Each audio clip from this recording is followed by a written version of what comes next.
Bueno, la clase pasada estuvimos viendo la clase pasada y esta, vamos a ver energía solar térmica de media potencia, qué es lo que, y de alta potencia, qué es lo que estuvimos viendo con los captadores planos de ultra alto vacío, que fue lo primero que vimos.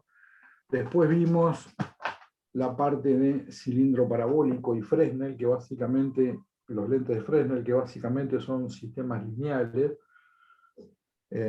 Dijimos que tenían otros índices de concentración y la menor temperatura, y ahora vamos a ver los que se llaman sistemas puntuales, que son los sistemas que tienen mayor concentración y al tener mayor concentración tienen mayor temperatura de trabajo. Lo primero que vamos a ver son los discos concentradores que tienen un motor Stirling, se llaman dish Stirling.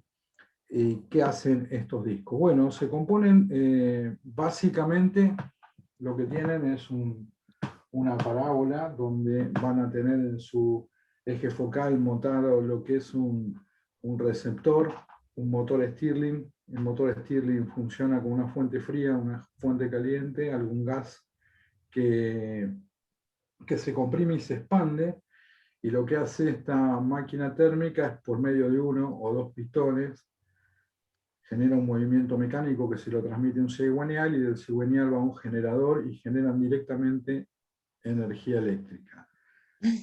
Tienen muy buen aprovechamiento, casi un 30% de conversión, hay un poco más, un poco menos, esto se va estudiando y avanza con el tiempo. Son equipos individuales que se ponen generalmente varios, pueden ir entre 10, 25, 30, 50 por equipo. Tienen tanta concentración porque la distancia focal es bastante corta. Hay imágenes después, vamos a ver que en todo el soporte del Stirling y lo que es el receptor, que es donde se concentran todos los rayos, en función del diámetro está bastante cerca y tiene una relación de compresión C, que fue lo primero que vimos en la clase pasada, que es como yo comparo todos estos sistemas con esa relación de concentración que está por arriba de los 3000. Entonces yo voy a tener temperaturas de operación más altas, que pueden ir entre 650, 700, 800, 850 grados. El motor Stirling es un motor muy eficiente, algo hablamos también en la clase pasada. Se están perfeccionando, se están mejorando, se dejaron de usar este tipo de motores, bueno, con el tema de la utilización del petróleo y del fósil, ¿no? El gas que se utiliza generalmente es helio o hidrógeno, ¿no? Son sistemas ADIG independientes y tienen seguimiento en dos ejes porque yo necesito la radiación solar directa y todo lo que pueda aportar, pero sobre todo la directa. Entonces voy a tener el seguimiento en un eje, en lo que sería este-oeste, por un seguimiento diario del Sol, y después un reposicionamiento con respecto a lo que es el azimut durante toda la parte, durante todo el año, ¿no? Bueno, entonces, a ver. Son espejos cóncavos, concentran los rayos solares en algo que vamos a llamar foco. Ahí está el receptor del motor Stirling, o sea, absorbemos esa energía térmica y accionamos el Stirling, y el motor Stirling tiene un generador acoplado y entonces directamente sacamos energía eléctrica con un seguimiento en dos ejes. Este es un esquema de cómo funcionaría. Eh, Voy a buscar una opción de puntero un poco más amigable. Esto, esto es cóncavo, con centro sobre el receptor que está acá. Ahora después vamos a ver bien de qué es.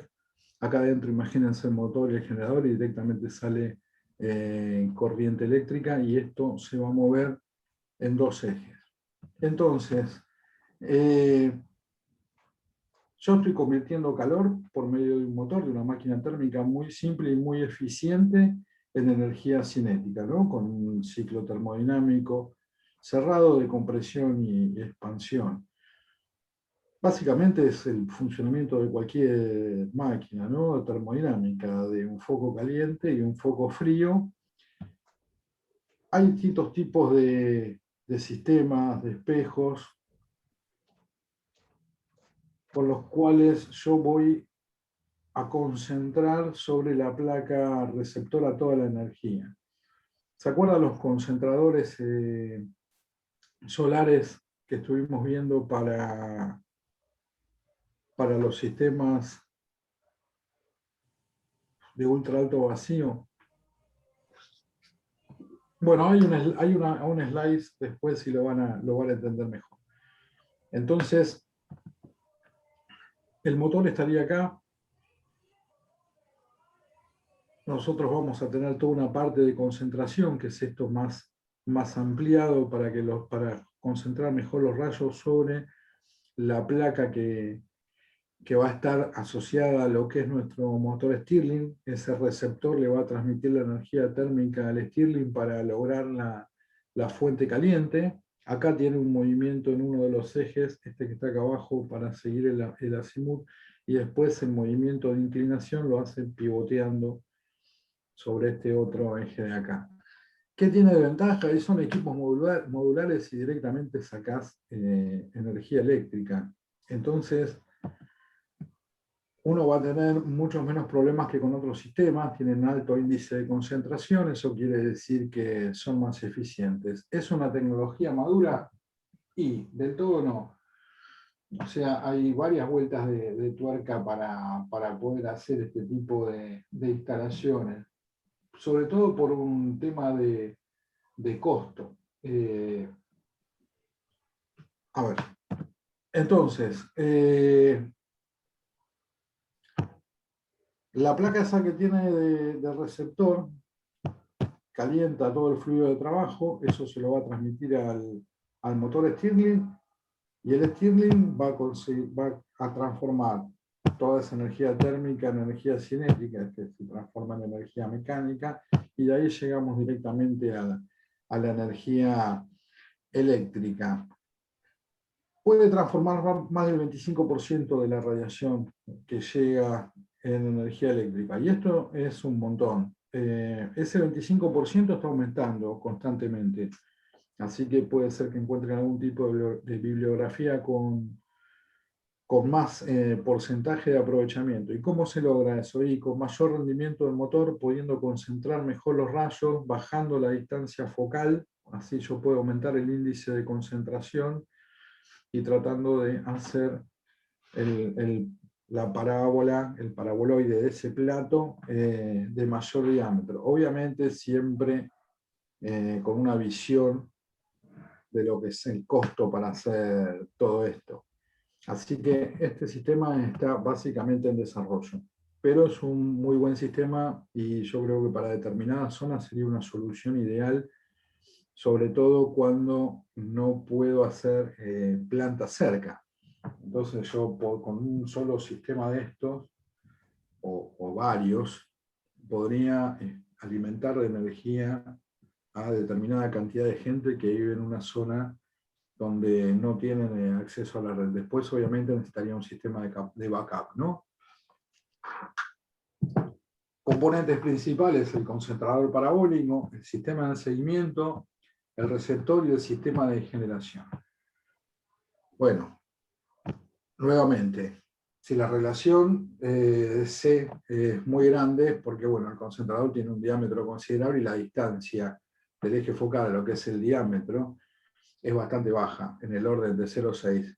Temperatura de operación muy alta. La superficie del concentrador es lo más reflectante posible. Puede ser de metal, vidrio, algún tipo de polímero, pero algo que refleje lo máximo posible la radiación solar. Y obviamente está diseñado y desarrollado para poder concentrar todo eso en un eje focal. El sistema de seguimiento. Bueno, necesitamos la radiación solar directa. Entonces tenemos la estructura de soporte que vimos en los slides anteriores, y bueno, uno va a seguir lo que es el movimiento diario de este a oeste, y el otro va a seguir todo lo que es el movimiento anual del Sol, o sea, a qué altura va a estar el Sol para que caiga lo más perpendicular posible. ¿Por qué así yo tengo los rayos que tienen mayor cantidad de energía, que son los que estoy reflejando? Aparte, si tuviese algún grado de diferencia y no estuviese perfectamente perpendicular, tendría más sombra sobre la superficie que la de los propios soportes. Entonces vamos a tener el seguimiento tanto horizontal como vertical. El receptor, bueno, es el enlace, ¿no?, que va a haber entre toda la concentración y el motor. Entonces, va a absorber toda la radiación del sol en energía térmica y se lo va a transmitir a el fluido que sea de trabajo. Entonces, hace las veces de intermediario, ¿no? Generalmente, este tipo de absorbedores pueden ser de tubos, receptores de tubos de iluminación directa o de reflujo. Generalmente los que más se usan son los de reflujo. Bueno, el generador, un ciclo termodinámico de potencia, una máquina térmica cualquiera, o sea, pues cualquiera no, hay una común como lo que estamos acostumbrados nosotros. Lo único que estamos entregando, el fluido de trabajo no es un fósil, sino es un gas que se comprime y que se expande, y la energía para que se mueva ese gas es solar. Así que lo que hacemos es acoplamos a los discos el motor Stirling, vuelvo a repetir, y después de la comprensión, de la expansión y la contracción del gas que va a estar adentro de ese motor, nosotros sacamos por medio de energía mecánica, o sea, pistones que están solidarios con un cigüeñal y van a mover un alternador. Hay motores de un pistón, con un desplazador. Hay motores de dos pistones, donde uno funciona de pistón y otro de desplazador. Hay motores con dos pistones en B. Y acá están las descripciones. O sea, ¿cómo se clasifican los Stirling? Bueno, depende del tipo de motor, ¿no? Dos pistones, cada uno en un cilindro y en B. Un pistón y un desplazador dentro del mismo cilindro. Un pistón y un desplazador en un cilindro para cada uno, o sea, en dos cilindros distintos. Y esto es lo que yo le decía de varios conectados, donde nosotros los utilizamos y después no podemos conectar a una red directamente con sincronización de cómo están generando esos motores Stirling, pero directamente sacamos energía eléctrica. Bueno, ¿Te puedo hacer una pregunta? sí, sí. Teniendo en cuenta que la radiación va a cambiar durante el día, ¿cómo haces para que el motor gire a la misma velocidad, para que pueda generar energía a una misma frecuencia? Bueno, es una variante que vas haciendo el motor en función de la temperatura. En función de la temperatura de trabajo, lo vas regulando en más o en menos. Total, vos lo único que tenés que hacer es sacar en fase de todos los motores que están comunicados una generación a 120 grados, manteniendo un rango de voltaje, ¿no? Vas a mantener tensión y frecuencia. Pero es todo un dispositivo de control electrónico. Si me preguntás cómo funciona el dispositivo de control electrónico, no tengo la menor idea. No. Está bien, yo quería más o menos saber eso, si había algo No, sí, mecánico o si se sí, no, controlaba no, algo no, no, electrónicamente. no, es electrónico el control. No, mecánicamente no podemos. Mecánicamente es muy difícil. Es muy difícil Claro. porque vos tenés la fuente caliente, la fuente fría, y ya sabés a cuántas revoluciones podés variar las revoluciones del motor, sí, claro, pero tenés un rango. Y tienen que estar todos sincronizados, ¿no? Porque imagínate, acá en la foto que estamos viendo, no puedo sacar distintas ondas. O sea, si tengo tres fases, tienen que estar todas perfectamente sincronizadas. Si no, lo que saco es cualquier cosa. Si tengo uno solo, bueno, no sé, más o menos. ¿Te contesté con eso la pregunta? Sí, perfecto, se entendió. Gracias. No. Bueno, yo me comuniqué en su momento con gente de, creo que era de Catamarca, que estaban así, gente de la UTN, que estaban haciendo unas investigaciones con Stirling. Hay un laboratorio también en Zurich, que cuando hicimos la maestría, algunos de nuestros compañeros fueron, que también hacen investigaciones y básicamente modelan muchísimo cómo hacer el paraboloide ¿no? Y vos fíjate que tienen una parte acá de sombra, es inevitable que tengan sombra, pero es la menor posible, ¿no? Cómo hacer para achicar la distancia esta con el eje focal y sobre todo el concentrador y el motor que tienen acá adentro para hacerlo más eficiente. El tema es hacerlo obviamente más eficiente y más barato. Yo creo que ese va a llegar a índices de concentración mayor y van a tener mayor rendimiento también. Bueno, pero de algo se empieza. Esto yo les había comentado la clase pasada, el tema de la plataforma solar de Almería, que bueno, que está en Almería, obviamente, en España, que es una de las zonas de mayor radiación que hay en Europa. Entonces, hace años que se investiga. Esto ya está abandonado, así que imagínense, esta foto tiene casi 10 años, un poco menos, y ahí podemos ver uno de los primeros desarrollos que había, como para que vean el diámetro, ¿no? que tiene ese paraboloide, no es menor, y la altura tampoco, de todo eso.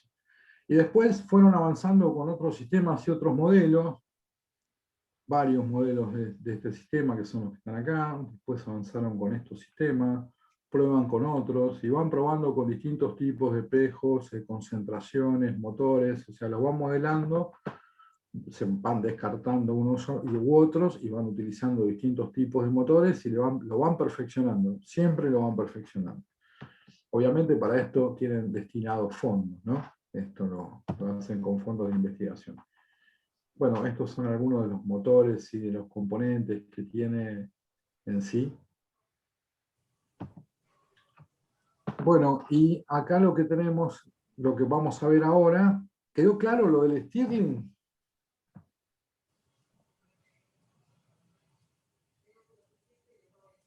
Sí, profe. Bueno, bárbaro. Entonces vamos a avanzar. Lo que vamos a ver ahora es un sistema solar de receptor central, ¿no? ¿Qué significa esto? Bueno, básicamente funciona con una torre receptor, o sea que tenemos el eje focal en un punto fijo, y hay una serie de heliostatos que son como espejos, que tienen movimiento individual en dos ejes para hacer seguimiento perfecto del Sol y sobre todo el punto de concentración para que tenga una temperatura homogénea. Entonces nosotros hacemos pasar algún tipo de fluido por acá y después el fluido sale a temperaturas de vaporización según presión y vapor que necesitemos como para llevarle una turbina y hacer un ciclo Rankine y de ahí directamente producir energía eléctrica. ¿Qué particularidad tiene esto? Pueden ser sales fundidas, que es lo que más se utiliza, entonces vamos a ver ahora que la sal llega a temperatura de 585 grados, etc. Podés tener 1000 Fahrenheit ahí en el receptor. Pero ¿qué tiene de particular este tipo de sistemas? Cuando usan sales, se pueden almacenar a esa temperatura de salida de la sal con una eficiencia del 98%. Hay tanques muy grandes de almacenamiento, como estos, puede haber varios. Entonces yo tengo la sal fundida y que, a ver, tiene esa temperatura, pero yo no la puedo bajar. Por ejemplo, bueno, las sales que vi yo, hay muchos tipos de sales, ¿no? No puedo bajar de 120 grados porque la sal se solidifica, imagínate, se solidificó y listo, todo lo que hiciste hasta ahí llegó. Pero entonces, si son las 9 de la noche, yo puedo sacar la sal de ahí, voy a un intercambiador de calor, genero vapor a alta temperatura, muevo la turbina y genero electricidad. Entonces lo puedo usar como backup. Vimos ya con el tema del cilindro parabólico que lo podía usar de backup. Esto también, pero con mucho mayor rendimiento. Se vienen utilizando y sí, y cada vez son más eficientes y cada vez son más económicos. Yo pude ir 3 o 4 meses después que se inauguró una planta ahí en Sevilla, hace también casi 10 años, y en ese momento, bueno, estaban probando con esa planta del grupo Sener, que también está metido, bueno, Iberdrola, son los que manejan la energía ahí en lo que es España. Y España ahora está haciendo plantas en los países árabes y también en Israel, por ejemplo. Y venderle tecnología a los israelíes no es fácil porque ellos son expertos en tecnología. Y están haciendo plantas de este tipo en todos lados. No recuerdo exactamente el nombre de la planta, pero en el norte de Chile hay una que la están por poner en funcionamiento ya hace como un año, supongo yo, que quizás ya esté operando. Con el tema del COVID viene un poco todo para atrás. Entonces se ha hecho una inversión grande en ciencia, tecnología y desarrollo de esto, que bajó el costo casi 10 veces a las plantas actuales. Entonces, tenemos colectores que se llaman heliostatos, ¿no? Que van a rodear la torre. Ahora vamos a ver distintas configuraciones, porque en algunos casos el receptor, en vez de ser central, lo tengo solamente en la parte delantera de una torre y concentro todos los rayos ahí. Obviamente tiene seguimiento en 2 ejes. Y esa torre receptora va a absorber toda esta radiación y lo va a transmitir todo a un fluido, aire, agua, sales. Y después, bueno, si es agua, obviamente que ya la tenemos vaporizada a cierta presión y temperatura, la pasamos directamente, es agua tratada, ¿no? Obviamente la pasamos directamente por la turbina. Después, bueno, viene todo el sistema de enfriamiento y arrancamos de vuelta. Una vez que condensamos el vapor, arrancamos de vuelta. ¿Qué pasa con las sales inorgánicas? Y tienen mucho mejor transporte de energía porque tienen otra densidad, ¿no? Y entonces ya me da el vapor sobrecalentado directamente y eso hace que yo tenga mayor rendimiento energético de todo el sistema. Acá estamos viendo otras configuraciones. Fíjense que esta no tiene la torre central. Ahora vamos a ver en el slide posterior el sistema de funcionamiento. ¿Llegan a ver las luces que hay acá? ¿Cómo se ven los rayos solares que se concentran? En este caso no se ve el receptor, pero el receptor está acá de frente. Y se arranca por una más chica, en este caso, y después fueron ampliando y fueron haciendo otros tipos de campo. Todas estas fotos que están viendo es de la misma instalación, ¿eh? Y siempre con los tanques de almacenamiento. Después tenés, obviamente después de todo eso tenés una subestación de salida, o sea, todo lo que tenés, lo mismo que tenés cuando vos generás con un ciclo térmico, ¿no? Entonces, se reciben los rayos solares. Bien, van al receptor. Vos tenés en la parte del receptor, vas a venir con sales a 290 grados. Llegan al receptor, se calientan y bajan a 565, 85, depende. Estos son todos los números que le doy, yo son relativos porque seguramente van a salir sales que cada vez esta temperatura puede ser mayor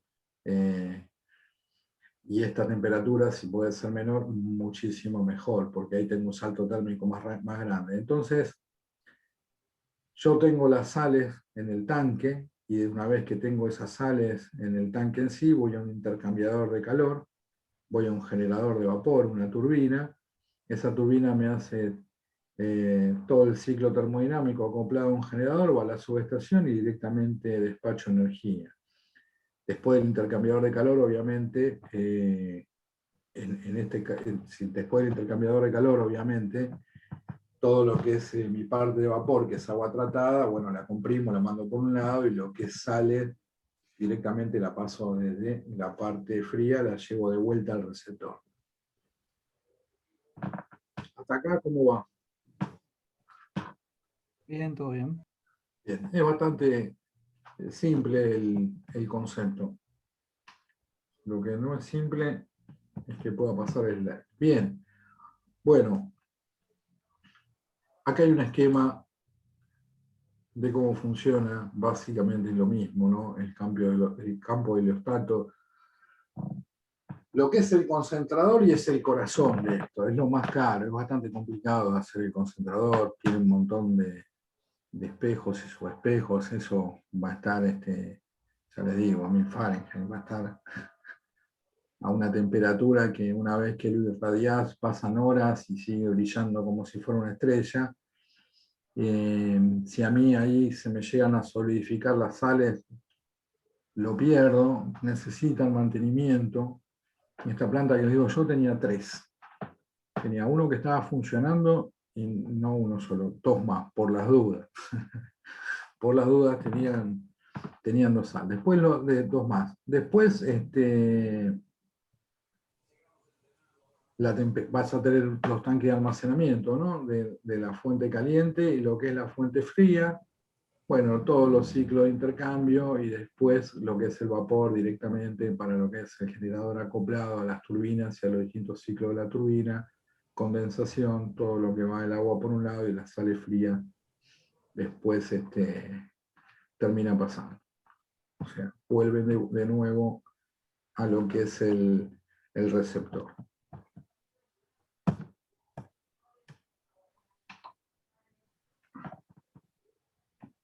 Se enojó.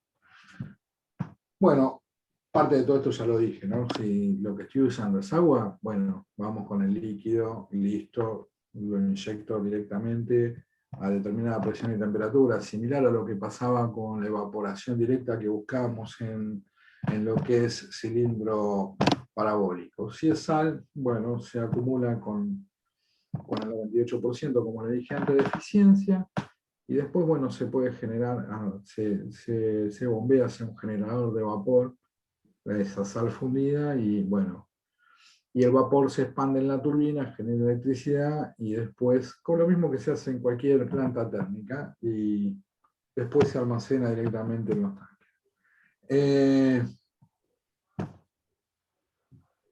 ¿Por qué yo logro más eficiencia con este ciclo que en el de cilindro parabólico? Bueno, porque trabajo mayor temperatura. Cuanto mayor temperatura tenga yo de vapor, mayor va a ser la energía que le voy a poder sacar a esa turbina. Entonces voy a tener un ciclo termodinámico que va a ser más eficiente. ¿Se acuerdan que había un slide de los índices de concentración que a medida que yo aumentaba el C, el sistema se hacía más eficiente?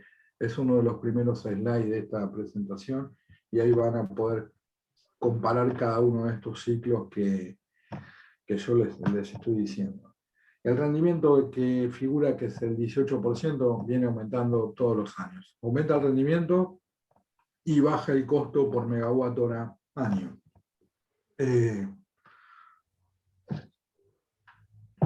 Bueno, hay algo importante acá que está escrito que dice que el terreno adyacente no necesariamente tiene que ser plano, y es verdad, porque yo puedo jugar con la altura y puedo jugar con la posición del soliostato, entonces no tengo que aplanar todo el terreno para poder utilizarlo. Y eso sucede, bueno, bastante, porque yo lo que busco cuando instalo esto, obviamente, es tener la mayor radiación posible, y eso se puede lograr en lugares donde hay pocas precipitaciones, tipo desértico, pero cuanto más altura tengo sobre el nivel del mar también, y entonces en ocasiones se complica con el tema del regular que es el terreno. En este caso no hay ningún problema.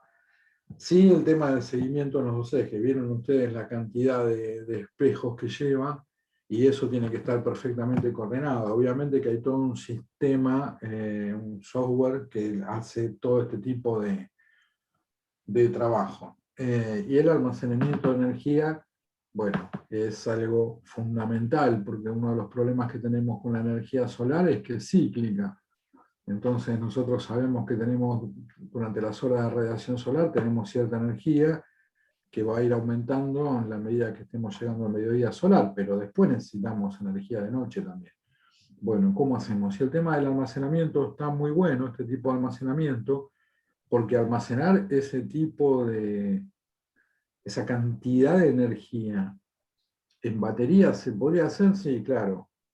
¿Qué superficie se necesitaría? Y mucho más que la del tanque contenedor. Después les voy a mostrar algunas fotos de cerca de los tanques. Creo que se ven bien, son muy grandes.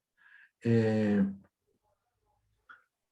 después esa batería tiene cantidad de ciclos, hay que hacerle todo un reciclado, digamos que el análisis de ciclo de vida es mucho mejor para hacerlo así que no con batería. ¿Saben lo que es el análisis de ciclo de vida? No. Bueno, esto no tiene mucho que ver con la materia, pero es importante para relacionar este concepto. Cuando yo hago un análisis de ciclo de vida, vamos a llevarlo al caso de una planta fotovoltaica. Digo, bueno, a ver, esta planta fotovoltaica de X cantidad de megawatt, no sé, 10 megawatts, por poner algo mediano. Listo, tengo una planta de 10 megawatts. ¿Qué cantidad de paneles tengo? Tanto. ¿Qué energía me gasté yo para hacer el silicio, fabricar las celdas, sacar los gases, poner el aluminio, armar el panel, traerlo, la estructura, la subestación? Toda la energía que yo me gasté para poder hacer eso, ¿no? Transporte de los materiales, bla, bla, bla. Hago un sistema de seguimiento de huella de carbono y cantidad de energía que me gasté para llegar a generar cuánta energía. Bueno, eso depende de la bibliografía y depende de quién lo diga, porque, bueno, yo he tenido muchas reuniones y por ahí hay gente que prefiere sí o sí la energía atómica y te dice que tardás 10 años, que no es así. Pero un número que me pareció bastante correcto es aproximadamente 2 años, 2 años y medio. ¿Qué quiere decir esto? Quiere decir que con la energía que me genera eso durante 2 años, yo estoy cubriendo toda la energía que necesité para hacerlo. Tendría que tener incluido ahí también todo lo que es el tema del reciclaje, ¿no? Eso daría un poco más, porque se supone que yo hago un análisis de ciclo de vida desde que saco el material, lo extraigo, todo lo que necesito, transporte, fabricación, etcétera, etcétera, pero a todo hay que incluir un reciclado. Que bueno, que en algunos lugares está y otros lugares no, pero sería lógico poder reciclar todo lo que estamos usando, porque si no en algún momento nos va a tapar también la basura, no hay muchas alternativas para mí que hacer este tipo de cosas. Entonces, ¿qué puedo almacenar? Puedo almacenar vapor, puedo almacenar sales. ¿Esta tecnología va a mejorar? Seguramente.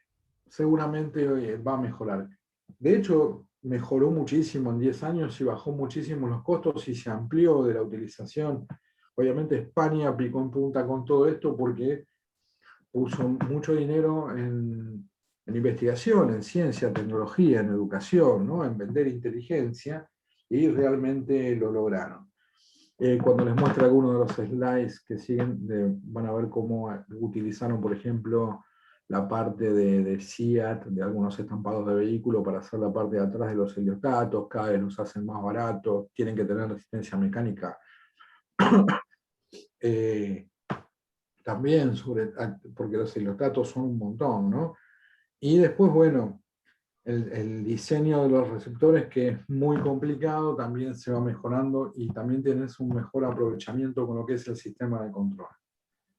Este es un slide parecido, con otro ciclo. Acá se ve bien todo lo que es el intercambio de calor, ¿no? Entre la sal y lo que es el vapor de agua, que es lo que generalmente se utiliza, es este sistema que estamos viendo acá. Es similar al anterior, pero tiene una descripción más detallada de dónde están las cámaras flash, etcétera, para la generación del vapor con la energía que nosotros tenemos almacenada. Bueno, esto es para que vean cómo es el movimiento de los espejos, van pasando las horas del día y cómo se van moviendo, ¿no? Pueden ver arriba tiene el horario y también se puede ver abajo la posición y el reflejo que se tienen. Como verán, no son pequeñas estructuras los heliostatos, ¿no? Son campos de heliostatos. La planta que vamos a ver tiene 1 kilómetro de espejos. Bueno.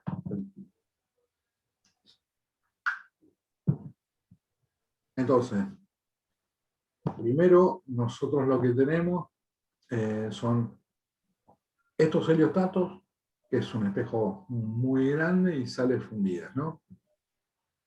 Uno de los componentes que más se usa sí es el nitrato de sodio y potasio, porque bueno, almacena muy bien la energía también para poder producir fuera del horario de sol. Bueno, y ¿qué pasó? Perdón, esta es la otra que venía. Entonces, tenemos que las sales fundidas van hacia la parte superior de la torre, se calienta por esa concentración, y tenemos una sal que baja a más de 500 grados después de lo que sale en el receptor. Es bastante gráfico, el sistema es fácil, me parece que es simple de entender. Y después tenemos el sistema de almacenamiento, ¿no? Y donde nosotros vamos a guardar esa cantidad de sales hasta que en determinado horario vamos a sacar esa sal de ahí y le vamos a sacar toda la energía que podemos. ¿En qué horario se les ocurre que pasa eso?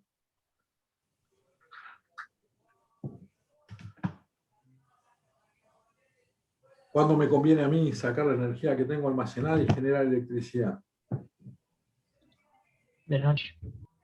Sí, está bien. De noche, está bien, ok. Si de día uso la que genero. Bien, cuando no hay sol. ¿Pero en qué horario lo haría sacar la Argentina? 7 de la Y tarde. en el pico tipo 9 de la noche, Perfecto. ¿Por qué? porque hay mucho consumo de, no sé, aires acondicionados donde la gente se va a dormir, televisión, cocina, Perfecto. Bien, ¿y qué beneficio te da eso? y cubrís la demanda energética con renovables. Y cubrís una demanda energética, perfecto, cuando no tenés sol, con energía solar en el pico de consumo. Y aparte es donde más se paga la energía, porque esto también tiene una pata comercial. Si la pata comercial no cierra por ningún lado, sí, los primeros proyectos se hacen porque son estratégicos. Hay países que piensan estratégicamente y van un poco más allá del costo directo y dicen, no, nos conviene tenerlo porque ya tenemos almacenamiento y en algún momento no vamos a quedar, no tenemos ni gas, ni petróleo, ni nada, hagámoslo.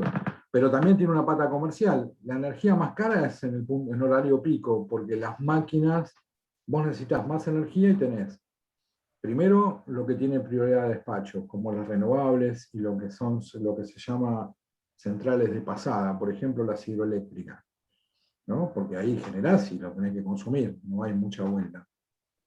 Y después entran las máquinas más eficientes. ¿Qué son más eficientes?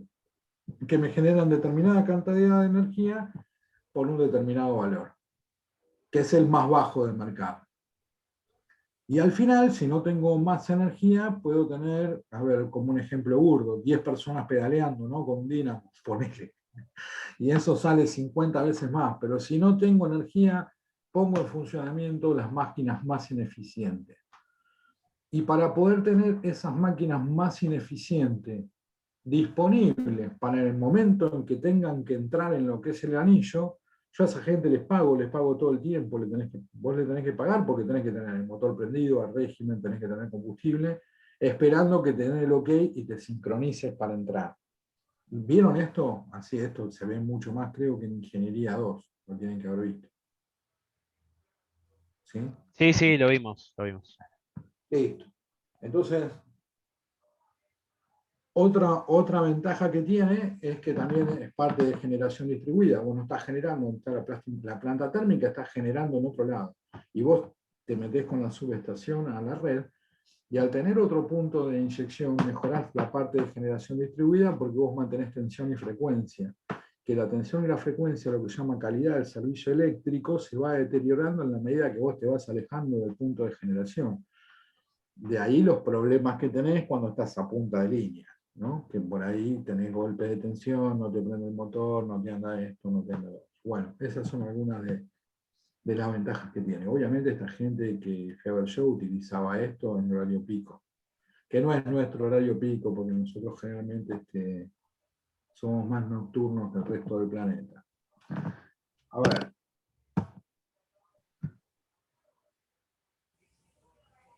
No sé por qué se enoja y no me deja pasar los slides. Bueno, entonces, a ver. A ver, a ver. No sé por qué tarda tanto, no sé si es por la carga del video. Uf.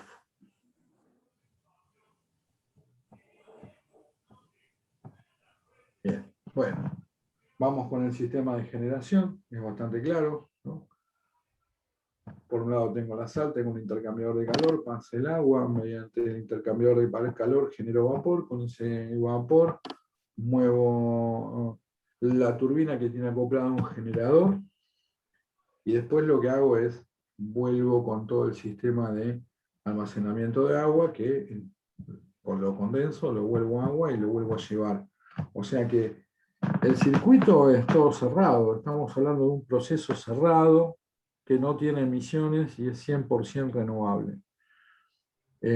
Para mí es un sistema que tiene muchísimo futuro, hay cosas que ajustarle, como todo. ¿Tiene problemas? Sí, tiene problemas y los van solucionando. Los problemas se los voy a ir mostrando a la medida que vayamos pasando estos slides. Entonces, acá hay dos imágenes. Esta imagen que está acá es en la plataforma solar de Almería. O sea que este campo de heliostatos que tiene un motor acá, después vamos a ver otros que tienen acoplado un panel fotovoltaico para bajar el consumo de este motor, de lo que es el tracker. Tiene tracker en dos ejes, mueve y gira también. En este caso están apuntando al piso porque, bueno, al similar que lo que hablamos con los de cilindro parabólico, si no los estoy usando, evito que se deteriore por viento, por partículas, que se dañen, entonces lo pongo fuera del servicio y protegido, que es mirando para abajo. Y estos son los que se están usando en Gema Solar, ahí en Sevilla. Esto es una foto que saqué de ahí de costado, son mucho más grandes que estos que están acá. Estos son de prueba y se hicieron varias series, ¿no? para estudiar todo el caso. ¿Qué se hace? Y es una composición de vidrio con metal, que tiene incorporado el seguimiento en los ejes, o sea que van a aprovechar toda la energía solar que se pueda. Y tiene todo un sistema de control computarizado que hace que se sincronicen todos para que cierta parte vaya enfocando en determinada parte del receptor para tratar de que el receptor sea lo más homogéneo posible. Estos espejos son los que les mostré antes que estaban apuntando al piso, y esta es una foto que sacamos del piso hacia lo que son los espejos. Y estaba, no sé, más de 3 metros de altura, se ve perfecto el espejo acá. Y esto es en Almería, ¿no? Son las pruebas. Acá podemos ver los motores que tienen incorporados. Esto, fíjense que no son nuevos, ya tiene la pintura bastante deteriorada, y acá tienen los motores para que se muevan. Esto no, esto ya es de la planta de Sevilla, que como ven son bastante más grandes. Bueno, ¿puede haber problemas? Sí, hay problemas. Esto que estamos viendo es de una planta en funcionamiento real. Obviamente el heliostato queda así, perfecto espejo. ¿Ocurren problemas? Y sí, se rompen, obviamente. Se rompen, se cambian, hay a veces impactos, otras veces se rompen porque no están bien fabricados para lo que es la dilatación de tensiones y las composiciones de materiales que tienen distintos coeficientes de dilatación. Hay también concentración de tensiones y eso origina que si no están bien fabricados se rompan algunas cosas que han hecho para bajar costos. Bueno, empezaron a usar todo el tema de estampado de industria automotriz, todo lo que hace SEAT. Entonces pudieron hacer una estructura que sea estable mecánicamente, muchísimo más liviana y muchísimo más barata, porque ya tenían todas las series de producción. Como ven, todo lo que está acá son todos insumos, ¿no? Y bueno, recién se abría la planta, así que tenía estas terminaciones que todavía le faltaban hacer algunas cosas, pero ya estaban utilizadas. Esto es para que vean que hay determinados tipos de datasheet de heliostatos, ¿no? Pero bueno, Abengoa también es una empresa que está en en España, pero hay muchos tipos y esto va cambiando, los modelos y los fabricantes. Solo quiero dar solamente como ejemplo, esto se va perfeccionando constantemente. Todos los años sacan modelos y cosas nuevas que son más livianas y más eficientes. Bueno, el receptor es clave en todo esto porque nos va a transmitir toda esa energía térmica al fluido que estemos trabajando en sí, que es básicamente o agua o sales fundidas, ¿no? Entonces, de ahí nosotros vamos a obtener toda la energía transmitida al fluido. Entonces, es la parte más crítica de la central. Técnicamente, para mí, lo más complicado de todo es eso. ¿Por qué? Porque en la medida que vos entras en el receptor, no es que pasa una cañería no sé, de 5 pulgadas con la sal y bajo una cañería de 5 pulgadas. No, se divide en un montón de capilares y el receptor en sí tiene un montón de espejos también que van haciendo y van concentrando eso sobre cañerías que son cada vez de menor diámetro para poder elevar muchísimo la temperatura. Entonces son críticos porque imagínate que yo no ilumino bien una parte y se me solidifica la sal ahí, esa sal me va a producir una obstrucción, diferencias de presión, empiezo a tener focos calientes dentro de lo que es todo mi sistema hidráulico y obviamente se va deteriorando. Entonces, desde el punto de vista de ingeniería, para mí el receptor es el proceso más crítico que hay. Si bien se vienen estudiando y como les digo, todos los años esto se perfecciona, así que si les interesa averiguar, hay mucha información, hay muchos papers, hay muchos centros de investigación, cada uno se dedica generalmente a perfeccionarse en algo, ¿no? Obviamente vos vas a tratar de hacer siempre el receptor para que puedas transmitirle más energía a lo que sería mayor tipo de caudal y que tenga el menor mantenimiento posible, porque vieron lo que son esas torres. No es fácil llegar, cambiar el receptor, acoplar todo, ponerlo a punto, bla, bla, bla. Se hace. Obviamente, a ver, de esto que estamos hablando, los mantenimientos se hacen de noche. ¿Estamos de acuerdo?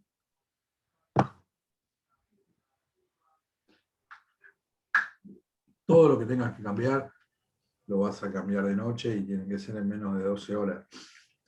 Esto tiene que funcionar o funcionar, porque aparte cuando uno firma con contratos de aprovisionamiento, de provisión de energía, tenés que cumplir con la provisión de energía, salvo que le avises a la compañía eléctrica que vas a estar parado en tal momento para hacer todas las tareas de mantenimiento en sí.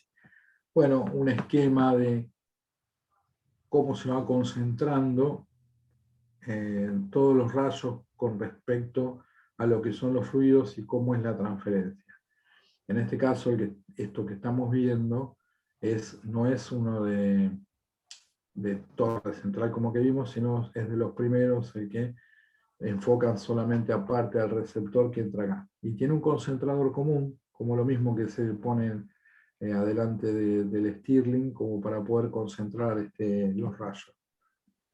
Bueno, preconcentrador, concentran toda la radiación y acá hay pequeños capilares, esto se va calentando y a medida que se va calentando fluye y sale. Entonces tenemos una cañería de entrada, pero después se deriva en varias cañerías, no es que hay dos solas. Esto tiene por adentro todo un diseño en función de con qué material lo voy a usar y a qué temperatura voy a salir.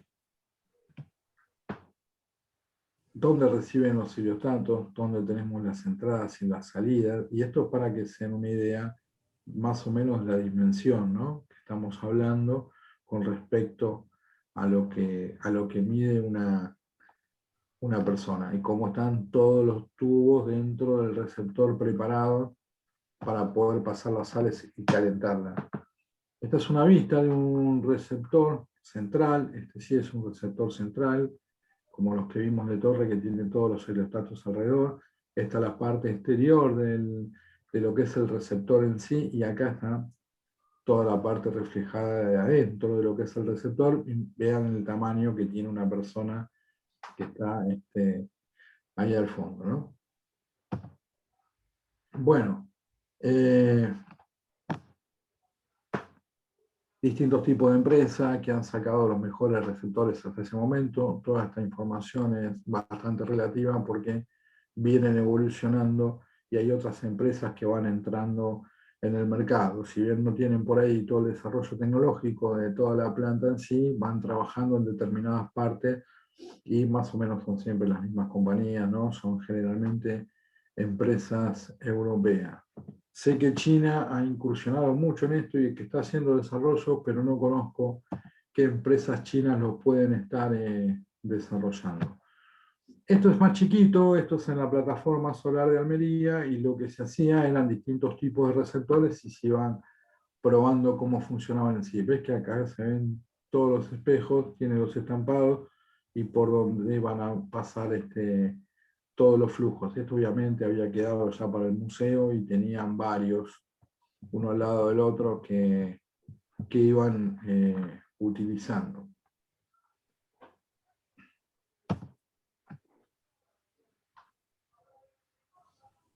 Bueno, la torre, y la torre va a servir de soporte. Esta torre que está acá es la de la plataforma solar de Almería, entonces tenían distintos tipos de receptores, distintas partes de altura en la torre en sí, y todos los cambios de heliostatos son las fotos que les mostré antes. Iban probando, subiendo y bajando cosas, equivocándose. ¿Las sales se te pueden solidificar en un tubo? Sí, totalmente, porque cuando vos operás en un día diáfano, bueno, no tenés problema, porque listo, tenés el cielo despejado, está todo bien. Si tenés un día de tormenta con mucha nubosidad, tu operación es nula. El problema es cuando tenés un día nublado o semi-nublado, que tenés nubes sí, nubes no, nubes sí, nubes no.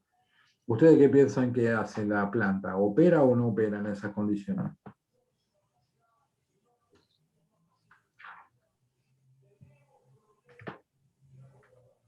Sí, opera. Opera. Opera. Y sí, le tenés que dar rosca, ¿viste? Esto es como una máquina herramienta, le das a fondo todo lo que puedas. Tiene que producir. Entonces, tienen todos esos software y van redireccionando en la medida que se le van poniendo oscuro algunos de los espejos, porque acá se ven, ¿no? Los rayos. Esta sí es la de la Torre de Sevilla. Esta es una foto a la entrada. Acá se ven los rayos y está todo alrededor. Si vos bajás la temperatura en alguno de los lugares, si no es homogéneo, se te puede solidificar la sala ahí y tenés un descontrol. Si se te cae toda una zona de espejo, que vos ya no podés mantener parte del receptor, no vas a mantener la mitad a 800 grados y la otra mitad a nada, o a 700 grados o a 600. Entonces lo que tenés que hacer es un sistema de evacuación muy, muy rápido. Está diseñado todo esto para que si yo en algún momento aprieto el botón rojo, automáticamente drena todo el líquido. ¿Se acuerdan lo que vimos con el drainback, con el sistema térmico tipo drainback? Bueno, esto no, obviamente no es lo mismo, pero sí tiene un drenaje automático de todo. Porque si no, se te solidifica todo esto en el receptor y perdiste con el receptor. Y si no, en las cañerías. Al costado de esta torre había un lugar donde dejaban los cadáveres de los caños y tenía pilas de caños de distintos diámetros, todos llenos de sal, totalmente solidificada. Y bueno, son pruebas que fueron haciendo y no les fue funcionando.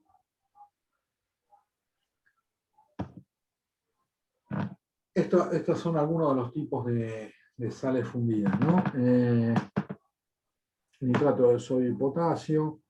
Hay distintos tipos de sales. Acá podemos ver algunos de los tipos de sales para que tengan una idea cómo se pone la sal cuando se solidifica. Obviamente toma la misma forma que el caño. ¿Qué haces una vez que se te solidificó la sal en la cañería? Bueno, cortá la cañería y pone una nueva. Básicamente eso. Hay varios proyectos, muchos proyectos hechos. Este que vamos a ver estaba en Las Vegas, tenía 110 megawatts, un proyecto ambicioso, grande, no es tan chico. Un almacenamiento de 10 horas, que es un montón, ¿no? Y la torre central de 170 metros, preparado para 75.000 personas. El receptor que estuvimos hablando ahora tenía 18 metros y medio. A ver.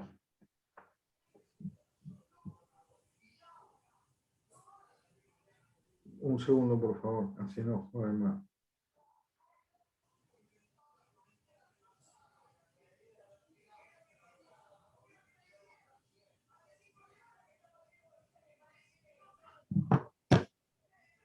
Entonces, 10.300 heliostatos, bueno, en forma circular, o sea, cara de torre concentrada y casi 120 hectáreas, o sea, un complejo grande, ¿no? Porque vos, aparte de todo el campo que tenés con esas 120 hectáreas, después está la subestación, servicios auxiliares, por ejemplo, bueno, vamos a seguir con esto. La localización donde estaba dentro de Estados Unidos, esta es una de las imágenes, enorme el lugar. ¿Ven que acá hay algo como de color azul?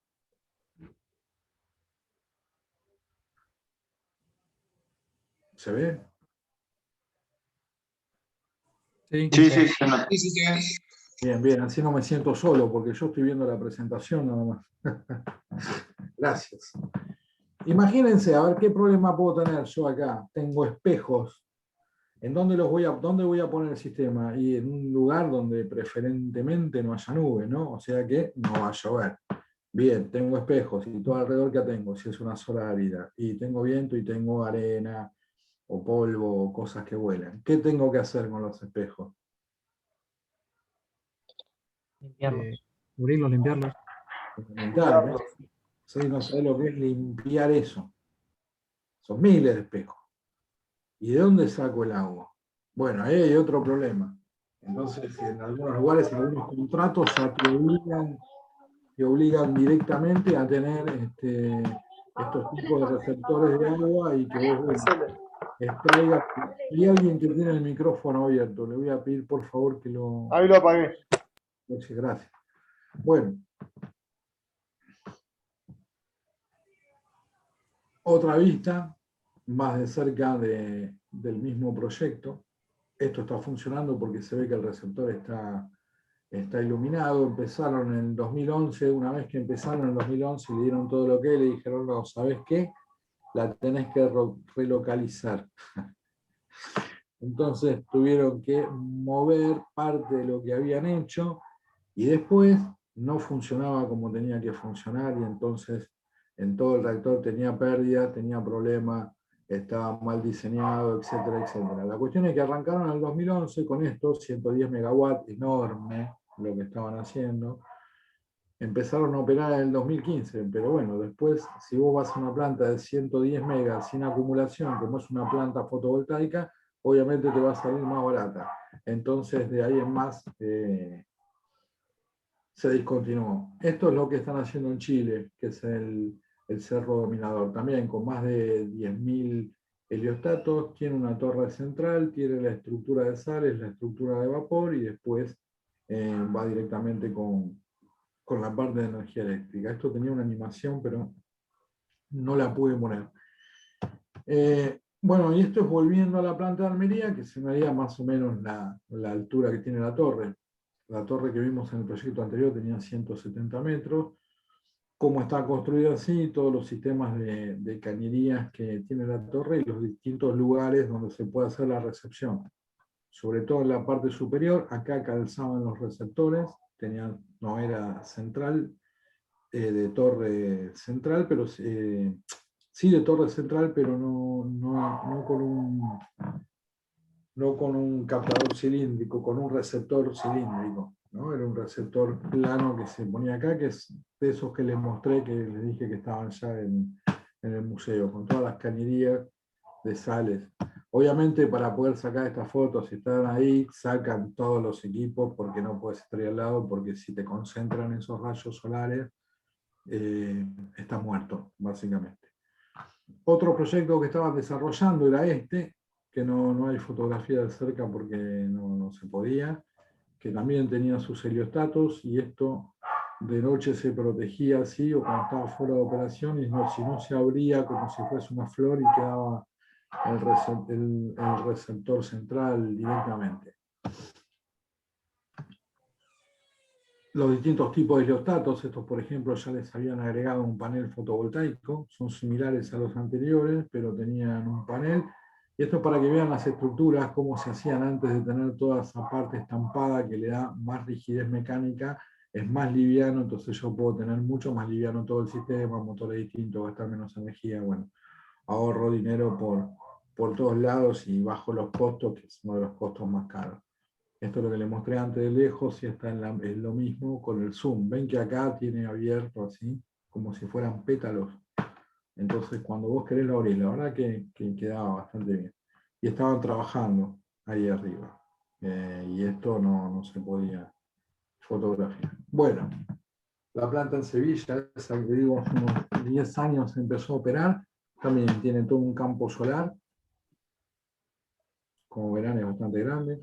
La acumulación de agua, sí o sí tenían que hacer esta pileta y tenían que usar el agua de acá para limpiar y regenerar, no la podían sacar de las napas, sí tenían todo un sistema de recolección de agua, de lluvia y bla, bla, bla. Tenían cierta cantidad que podían sacar de las napas, no más, porque si no dejaban sin agua todo el resto, por el agua que necesitaban. Toda la parte de transmisión, o sea, yo una vez que bajo tengo acá los tanques, salen fundidas, tengo todas las máquinas de vapor, los ciclos, las turbinas, está todo acá adentro, ¿no? Y después afuera sí tengo la subestación. Afuera tengo la subestación y después me conecto a la red. Esta es una foto sacada desde arriba. Entonces tiene una torre de 140 metros, viven 304.750 metros de área reflectante, está en un campo de casi 200 hectáreas, ponele, y tenía solo una producción de 20 megawatts, no llegaba. Un factor de utilización del 55%, la verdad que les había dado muy, muy bien.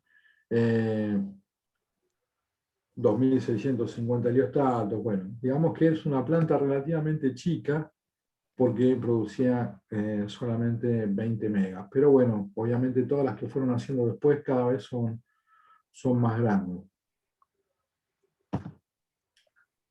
Esto se lo dejo, es un esquema de cómo funciona, que lo tenían ellos como muestra. Es lo mismo que vimos, ¿no? Campo de heliostatos, torre, tanques, salen, suben, bajan, intercambian, generan, inyectan a la red.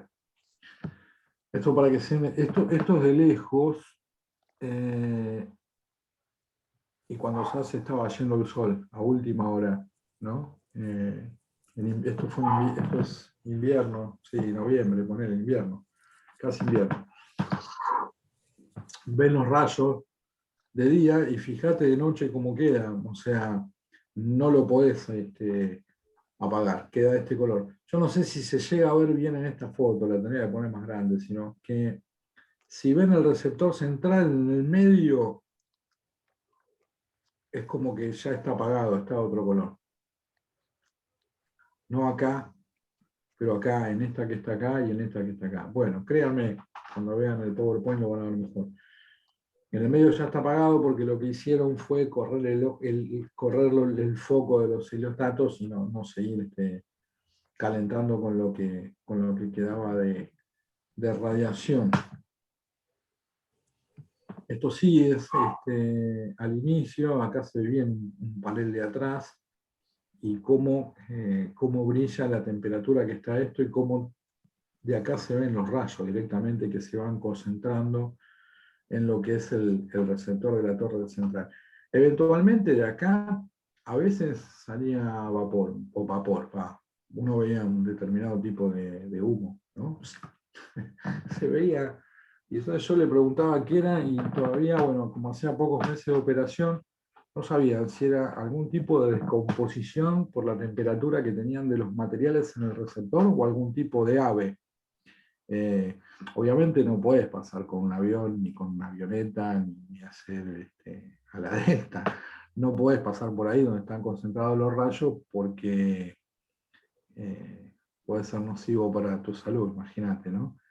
Y bueno, no sabían si eran algún tipo de pájaros que si se te concentran esos rayos tenían como evaporación instantánea, no el vapor que se ve acá, que es propio del ciclo, ¿no? Bueno, esto es otra vista en el ingreso donde se ve la torre. Y bueno, esto es un protector de pantalla, ¿no? Pero básicamente tienen toda una central de monitoreo donde van siguiendo todo esto. Esta oficina es mucho más grande y, bueno, ese día no había nubes o casi nada, estaba todo bien, pero me decían que los días que es seminublado, ahí es donde se vuelven locos porque tienen que vaciar el sistema, llenar el sistema, vaciarlo de vuelta y ir redireccionando todos los espejos que puedan en función de las nubes que se les van concentrando para que todo tenga una temperatura homogénea. O sea que me decían que esos eran días de estrés. Yo llegué ahí, estaban todos tomando café, comiendo, sí, te estaban bárbaros. Y esto de acá es, cuando yo lo voy a poner en operación, acá ya calentó y bueno, estaban haciendo pruebas y digo, bueno, lo voy a poner en operación. ¿Qué hacen? Juntan todos los rayos y dicen, vamos a tal punto, antes de probar acá. ¿No? ¿Ven que tiene el eje focal en otro lado? Y después lo van direccionando y recién ahí le dan directamente al receptor. Y queda así.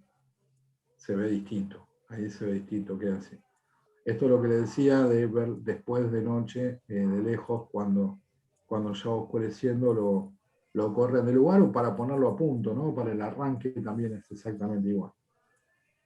Para el arranque hace lo mismo. Concentran en un lado y después lo ponen en otro. Bueno, algunas otras imágenes donde se pueden ver bien cómo inciden todos los rayos directamente en la torre. Campo de heliostato, con esa cantidad que vimos, ven que son mucho más grandes que los otros que les habíamos mostrado. Nada que ver, la distribución, el lugar es enorme, son cientos de hectáreas. Uno de los problemas más grandes que tenían acá eran, ven que hay como unas calles, así que van circularmente a donde están los heliostatos. Bueno, eso es porque pasa un camión y es un camión que directamente lleva agua y los van limpiando, ¿no? Con cuidado, obviamente, pero van limpiando heliostato por heliostato. Pensaron que con un camión les alcanzaba, no, cuando yo fui estaban usando 2 y ya tenían previsto usar 4, porque la pérdida de rendimiento por el polvo es muy grande y la cantidad de heliostatos es tan grande que para limpiarlos los tienen que limpiar constantemente. No los lavan todos los días, pero sí en una frecuencia suficiente como para no tener una merma de energía bastante importante. Bueno, esto es una subestación, como una subestación común, y de ahí sale directamente a generación. Bueno, voy a sacar esto.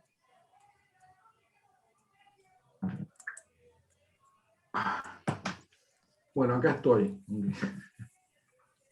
¿Se entendió? 90. Sí, sí. Sí, sí, se entendió. ¿Alguna consulta que me quieran hacer sobre esto? Mejor que no se me enfocarán.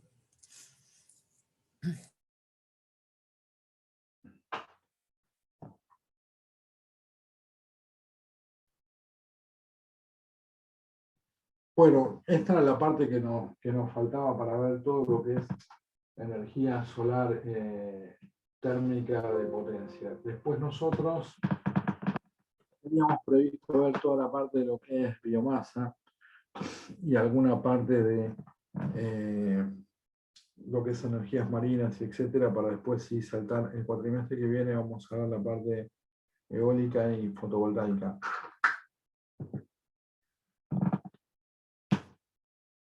Bueno, ¿qué hora es? Son 7:30 ya. Vamos a tomarnos hasta -10, así cerramos bien este tema y vamos a dar la introducción a otro. Vale. Perfecto.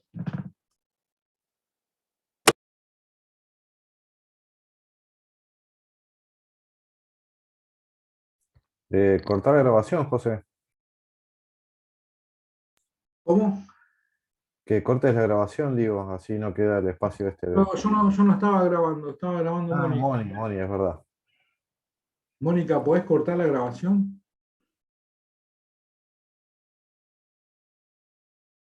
A ver si puedo cortarla yo. No. Yo no puedo. Ahora la llamo.